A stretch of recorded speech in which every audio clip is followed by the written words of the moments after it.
that I never saw before, the side lateral machine, and it looks pretty amazing, so I wanted to try it out, and it feels pretty good as well. And the difference between a dumbbell and this machine is that actually the stress on the muscle remains there all the way to the top and the bottom. It just feels different. And usually at the end, as you can see right here, during any side lateral raise, I like to do it with one arm to prevent the traps from taking a lot more like a shrug to your body, to your muscles, than actually a side lateral raise. So to isolate those side delts, try it with one arm at the same time, dumbbell lateral raise. And I always like to do a high volume approach to the side delts, to any small muscle group, rather than going too heavy. And just to say it shortly, if you go too heavy, you will use, but you still hit the side delts predominantly. And the reasoning for this is when you do a regular upright row, you might hit the traps more, the front delts more.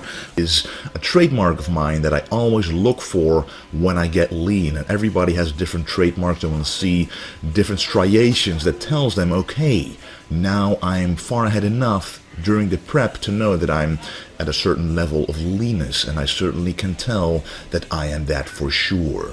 And these are some dumbbell front raises like Arnold used to do them, even Ronnie Coleman used to do them. One of my favorite ones to really isolate the front delts. You can really feel the front delts burning, contracting, and that's what you want. Don't go up way too far, because if you do, you will miss the contraction and you will actually let the weight rest on your arm, on your joints, rather than on the muscle itself.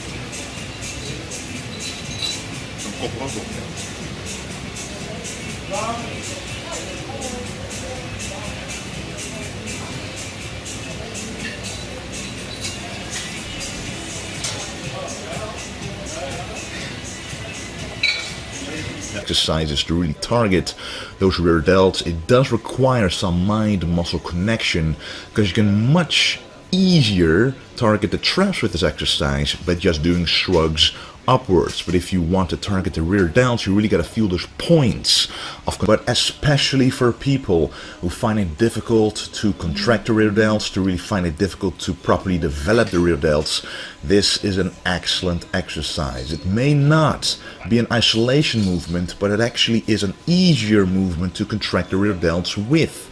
Just make sure that you're on a rowing machine with wide grips, so you can grip it as wide as possible, because then owned by someone who is really passionate about bodybuilding, who is a real fan of classic bodybuilding, especially Arnold Schwarzenegger. You can definitely tell by the equipment and everything else, the environment, the atmosphere of the gym, that he really put work into making this a worthy classic gym. Anyway, here I'm doing some military presses as a last, because I trained chest and triceps, I believe, the day before. Yes, I'm pretty sure I did.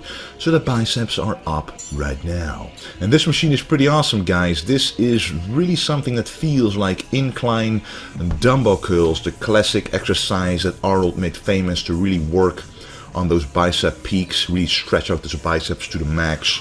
And this exercise really is just by a little bit.